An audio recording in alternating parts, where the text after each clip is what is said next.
Hi guys, John from P&P Campers. I'm just going to do your handover video on your Adria Twin 2009. So if you start under the bonnet, on the left hand side here we've got your washer fluid, power steering fluid, coolant, brake fluid attached to the servo down the back, engine oil goes in through this cap just here, and your dipstick to check the engine oil is just this one at the front. Your engine battery sits under the floor in the cab rather than under the bonnet in this sort of particular chassis. So your positive terminal for your engine battery is that one under there, just pop that out of the way, and your negative is this prong just here. So if you want to jump start the van for any reason, you go to there to do that. The actual bonnet release itself is inside the passenger door just here, and your diesel filling point is this one just here, also on the near side, so the passenger side. I'll show you on the inside in just a minute, but we'll go around the outside first. Your hookup point is this one just here, so at home or at your campsite, that's where you hook up. External gas point or slash barbecue point, so you can use that from just there. On the other side we've got your heating vent. So this is your heating and hot water. It's a combi boiler made by Truma, and I will show you how all that works. But this is if you want to make sure that it's definitely running. I mean, you can see here there's already steam coming out because it's so cold outside, but you'll also be able to feel the heat coming out underneath like I can now, and also you'll be able to see a little bit of water pooling up just there underneath. It's just sort of like condensation. The next one along here is your toilet cassette locker, so push those both in to get that open. To actually release the toilet cassette itself, pull up on this little yellow button at the bottom, and that'll just come all the way out. To release it all the way, you will need to take off your SOG unit just here, and there is a little bung just in there. But once you've done that, you're going to take the whole thing out. And the only thing to point out is that right down the back there, when you get it out, you'll notice there's a little yellow button, and if you hold that button down when you're emptying it, you'll find that it all comes out much easier. It's a kind of air pressure release valve. So yeah, they put them on all of the toilet cassettes. Freshwater inlet, so if you want to fill up your freshwater tank, you fill it up from there. Key goes in there, turn it whichever way it will go, and then just pull it out, and that's it. Easy peasy. Didn't notice. There you go. Right, so I'm going to jump in now because it's raining. I don't want to get all wet, so I'll just drop the bonnet down a minute. I'll go through the bits in the cab first, and then we'll move on to the more exciting bits in the back.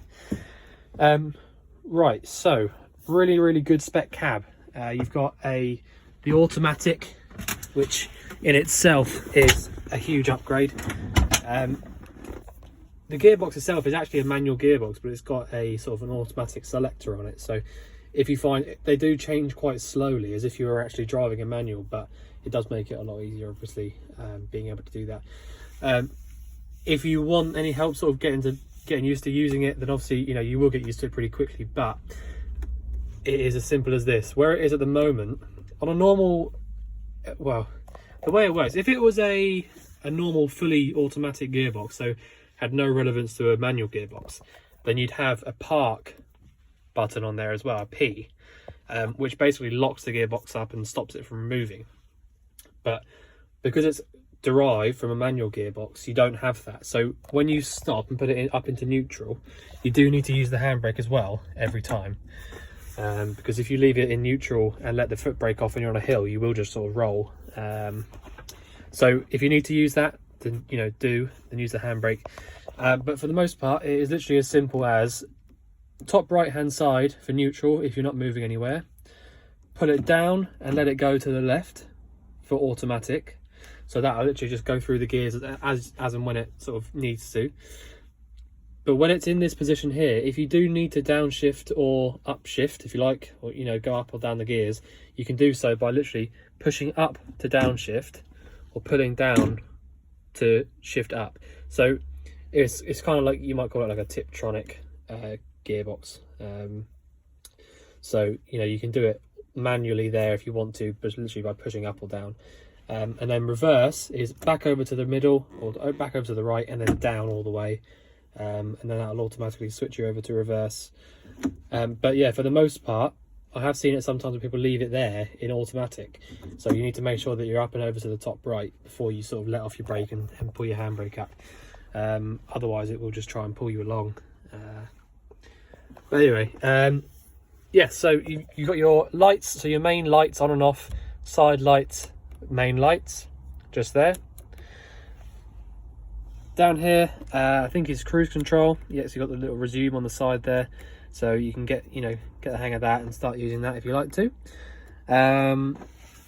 All the buttons you got down here, you've got ASR, which, if I'm totally honest with you, I'm not sure what that does, but it's probably sort of steering related. You can lock and unlock the cab from inside, which is always handy. Hazard lights are just there in the middle.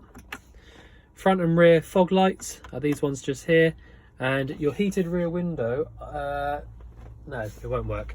I was just looking, sometimes on these, because obviously you haven't got the original rear windows, because they've been replaced with motorhome ones, so you can have them opening and things, but sometimes on the panel vans they do have them still, but yeah, this one doesn't, so don't expect that to work because they're not there anymore.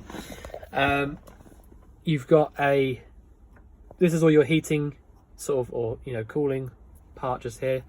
So on the right hand side here, you get to choose where the air goes to. So you got it on windscreen at the moment, and then you can choose where you want it to go. Drawing air in from outside or recirculating, that's up to you.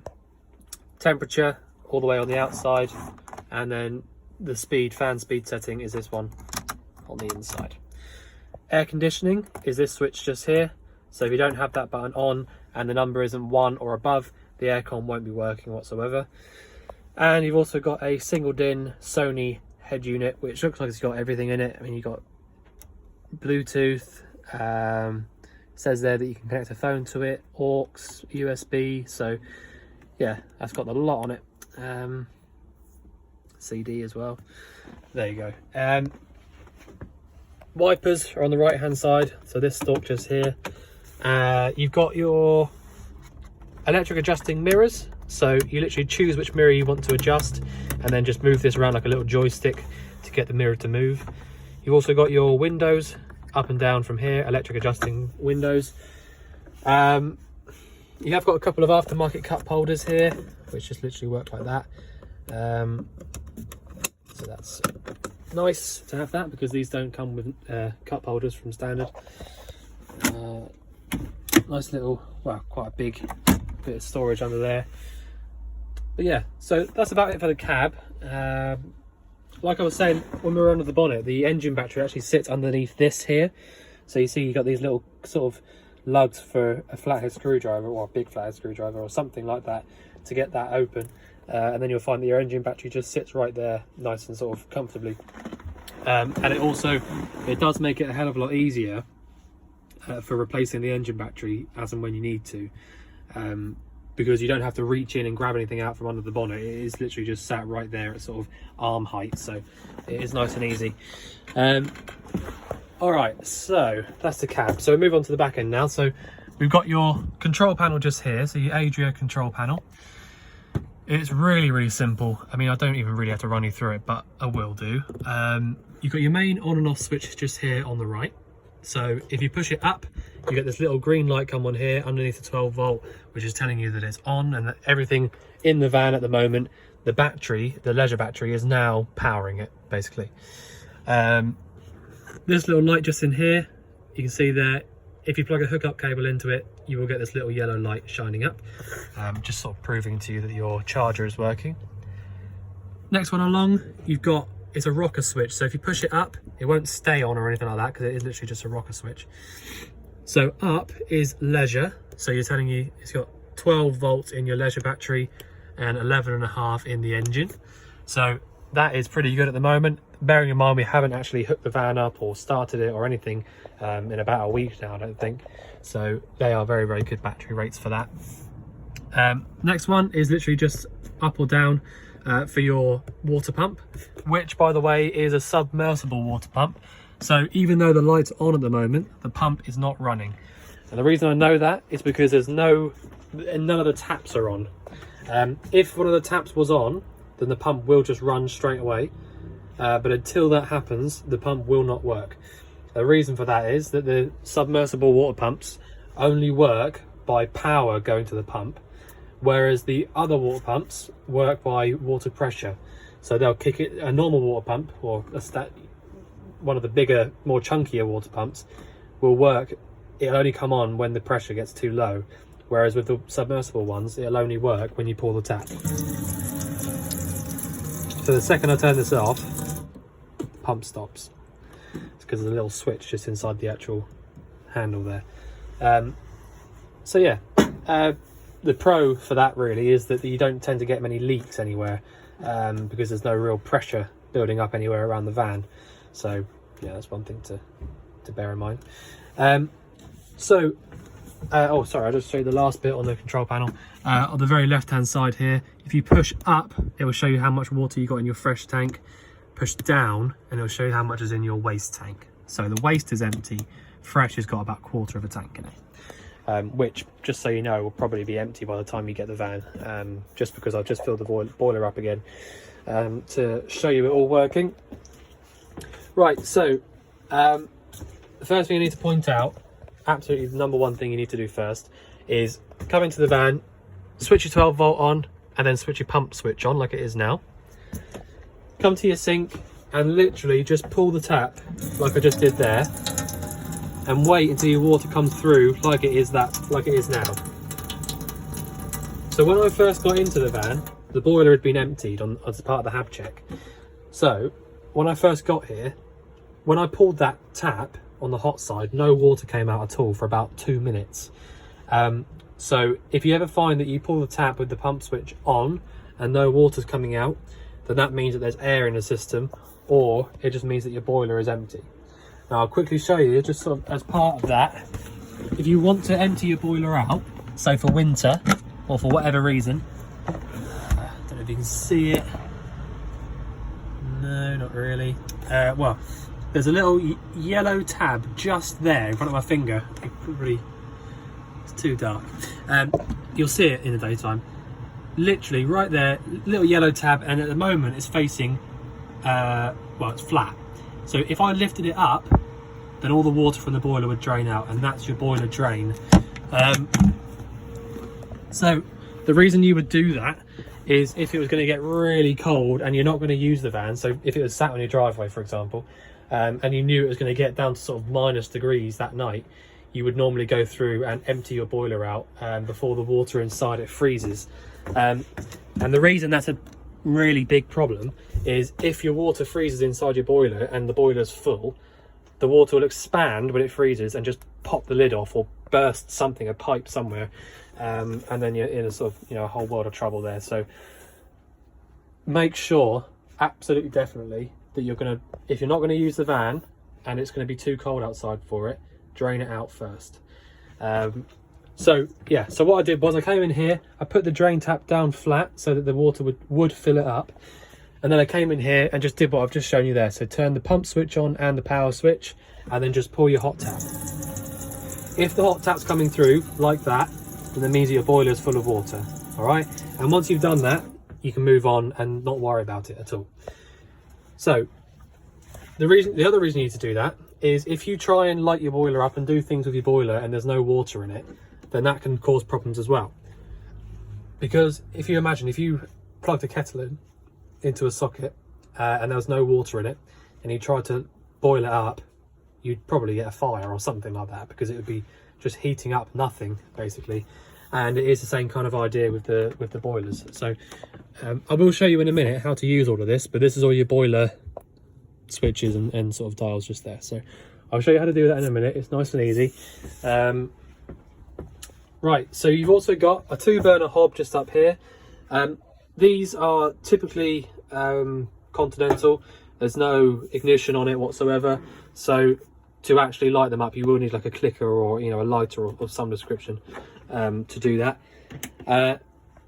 So that's that, nice and easy. You have got a thermocouple on each of these, which is this little prong at the back. And basically what that does is, if the flame was to get blown out by the wind or someone blowing it out, but the gas switch was still on, then obviously gas would just be pumping out, wouldn't it? You know, no burning gas coming through, it'd just be pure gas coming through. So that's obviously, you know, a real issue. The thermocouple will notice pretty much straight away, or after about 5 or 6 seconds, that the gas isn't burning anymore, and it will stop the gas coming through.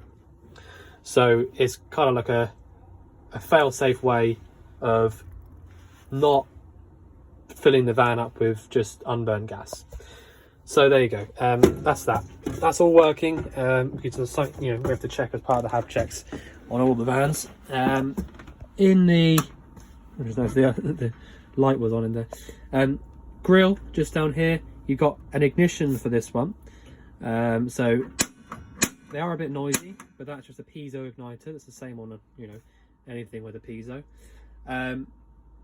So it's really simple. You literally push down and round, just like your hobs up there, whilst pushing in on the piezo. And then once you've got that lit, you need to make sure that it lights up all the way around, not just on the front.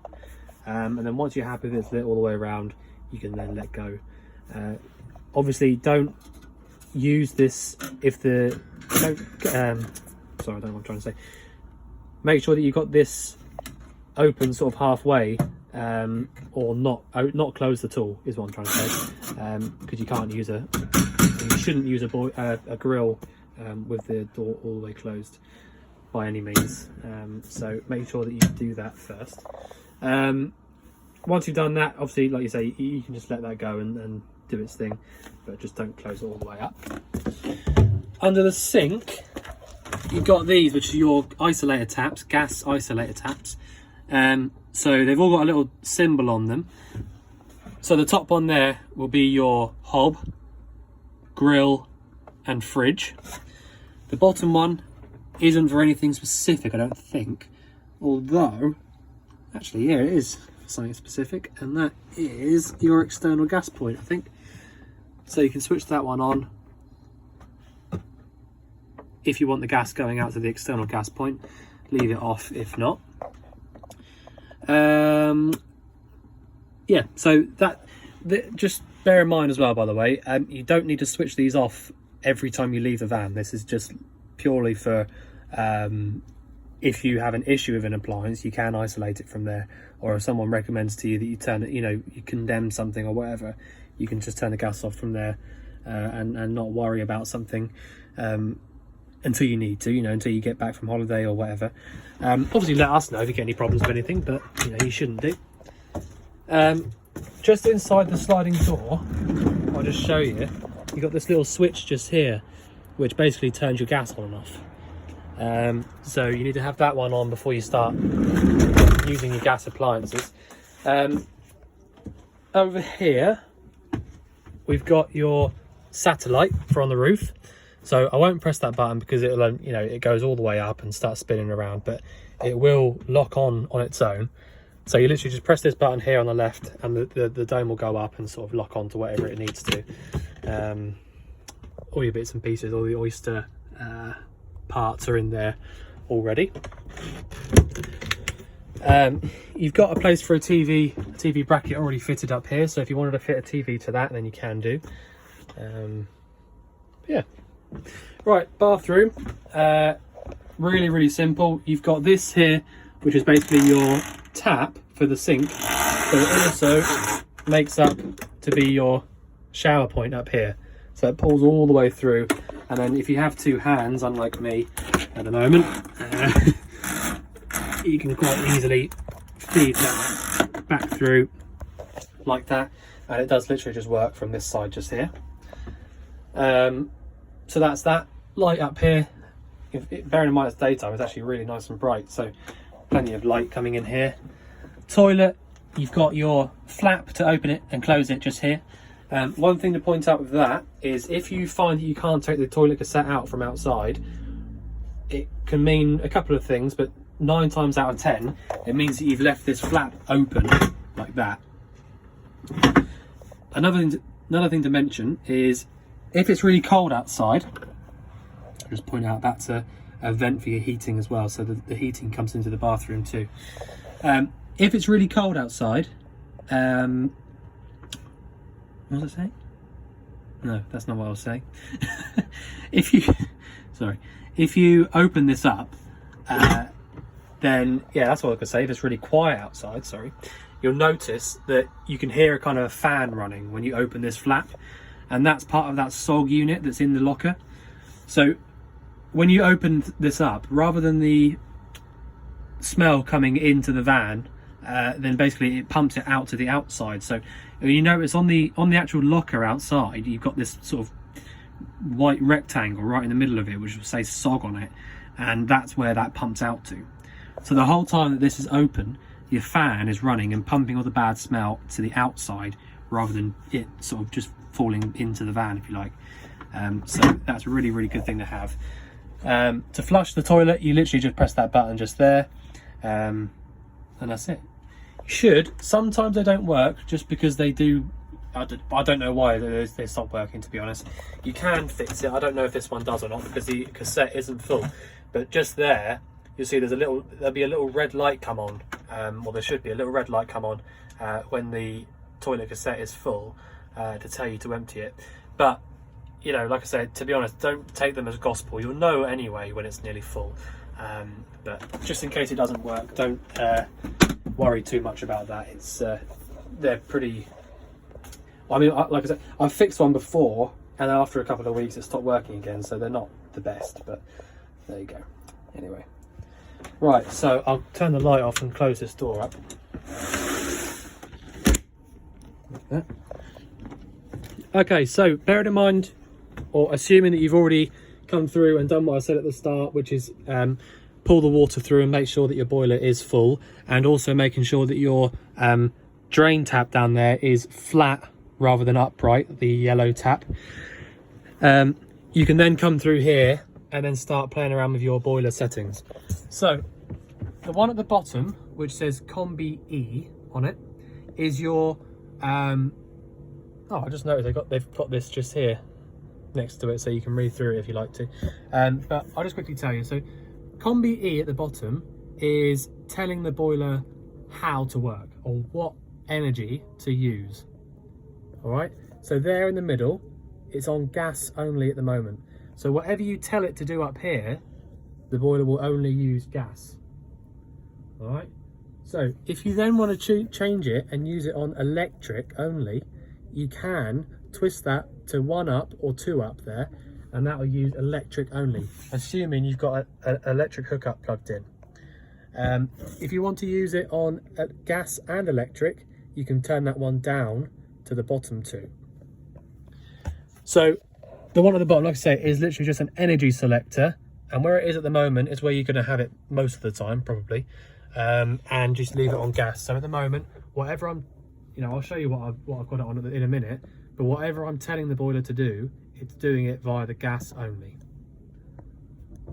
Right, so the one at the top, which just says Combi, is telling the boiler what to actually do. So at the minute, I've got it there at the bottom, and it's at the moment it's currently making 60 degrees of hot water, and it's doing heating. If I went up one to that flame only, that's heating only. Up to the middle where the circle is, that's just off, so that'll just turn the boiler all the way off. Up one more where it says 40, that's 40 degrees of hot water only, so that's not heating, that's just hot water. And the one at the top is 60 degrees of hot water, and that's no heating at all. So what some people say, or how some people remember it, is the 2 at the bottom are your winter settings, and the 2 at the top are your summer settings. And the reason for that is, if you put it up to the top, you're going to get hot water only and no heating. If you put it to the bottom, you'll get heating, or heating and hot water together. So, you know, you can do that if you like. You can have a little look through there and sort of work it out for yourself. But really, it's just a simple case of the bottom one tells the boiler what to use to do it, to do its job. And at the moment, it's on gas only. And at the top, you've got hot water only at the top, or heating 1 down, heating and hot water 2 down. So I will just switch this off now, like that. All the lights go off, boiler switches itself off, and the fan just comes to a slow stop. When you have the heating on, you'll notice that you get the air pumping out through any of these circular vents around the van, And one really important thing to point out is that if you, well, basically you need to have at least one of them fully open like that, because they kind of swivel round like this, see? So you need to have at least one of these open, but if I was you, I'd leave them all open. I don't really know why you wouldn't have them open, but for some reason, sometimes they're sort of closed off in all different places, but just leave them all open, and then you get a nice even warmth coming through the van. Right, the fridge, another important one. Let me get down so I can show you properly. So at the moment, I've got the fridge lit up on gas. The way I know that is that the igniter switch is on, but it's not igniting. So let me just check actually. No, so there's no, sometimes on the older fridges you've got a little hole down in here that you can actually see the flame in, but on this one there's not. So that's the way you're going to know that it's lit. If it wasn't lit, then no matter where you have this igniter switch here would be flashing away, which I'll show you now. So if I just turn this is the gas dial, so if I just turn this off, straight away the igniter starts going. So as soon as there's no flame there on that igniter, it will start flashing like that. So that's one way of knowing that your flame is not lit. So completely off. If you want to light the fridge up from scratch on gas, igniter switch on, to push in and turn round. Igniter's already stopped, so that's definitely lit. And then just slowly lift up on that. Make sure your igniter's still not clicking, and that's it. So that's lit. The gas is the most efficient and quickest way of getting the fridge cold. If you have a hookup cable in, you can cool it down via that, just by pushing up on this green switch just here. You can leave this one just where it is, really. It doesn't make a huge difference. It's just, the amount of power really, but I just tend to leave them on 7. So yeah, the gas over here, like I said, it is the quickest way of getting cold. But if you're not in a huge hurry and you've got a hookup cable in, it's easier just to press the button there, and that's the green one. The red one over here is for when your engine's running. So as soon as you start the engine up, if you change over to the 12 volt, then the engine will keep the fridge cold to where, until you get to where you're going. The only thing to point out is that a couple of things. You can't, or you can, but you definitely shouldn't have the fridge running on gas when you're driving. That's really important, because that's a huge no-no. So you should turn your gas switch off before you start driving anyway, but you need to make sure that you switch it over and you've only got this red dial up and on when you're driving, none of the others. So yeah, make sure that your gas is totally off by turning it to the right and then switching your igniter switch off, and then literally just have this red one on for when you're driving. And the other thing to point out is that the idea with these fridges is it doesn't matter what fridge you're talking about, an old one or a new one, you need to get the fridge cold first before you start driving. So sometimes people will get it cold the night before they go away, with all their stuff in it, so that by the morning when they leave, everything inside the fridge is already cold. Because this 12 volt switch, yes, it's great that you can keep the fridge cold when you're driving, but the 12 volt element in the back of the fridge is tiny, and doesn't get the fridge cold on its own. So if you started the van up, chucked a load of hot stuff in there, and then flicked it up onto the 12 volt, when you get to where you're going, everything will still be hot. It won't have cooled down. So you do need to make sure that you get it cold first before you change it over. But if you do that, then basically when you get to where you're going, it'll all still be cold. So that's the fridge. Let me just pop this down. Right, so I think I actually forgot to, let's just have a look and see if there's anything to show you in the back door, because I did forget to show in there. Oh, by the way, these are your fridge vents. So if you did have the gas on, you can feel a little bit of warmth coming through this top right hand side, just if you want to doubly triply check that it was lit. Right, What else have we got? Yeah, I don't think we've got... I mean, you just got huge storage in here. I think this would have been a gas locker to start with. Yeah. So this was a gas locker, but it's not being used anymore because I'm assuming you've got an underslung tank. I didn't actually do the hab check on this myself, so I'm not sure. But because you've got that switch just there inside the door, that basically just turns the gas on and off. So there must be an underslung tank somewhere. But yeah, so just a load of storage in there now. And actually, whilst I'm here, you can see that yellow lever now. So where it is there in the flat position, that's where it will allow the water to fill it up. So you need to make sure that it is flat like that rather than upright. And it's important to check because when I leave the van now, I am actually going to empty it out because I know it's going to get really cold over the next couple of nights. So yeah, you'll need to first time you use it because it will be open from now. But yeah, so that's it. I think that's all I can show you, to be honest. So yeah, if you get any questions or you think I've missed anything out or you want anything covering, whatever, just let us know and we'll do our best. But otherwise I look forward to seeing you soon collect your van. Thanks very much.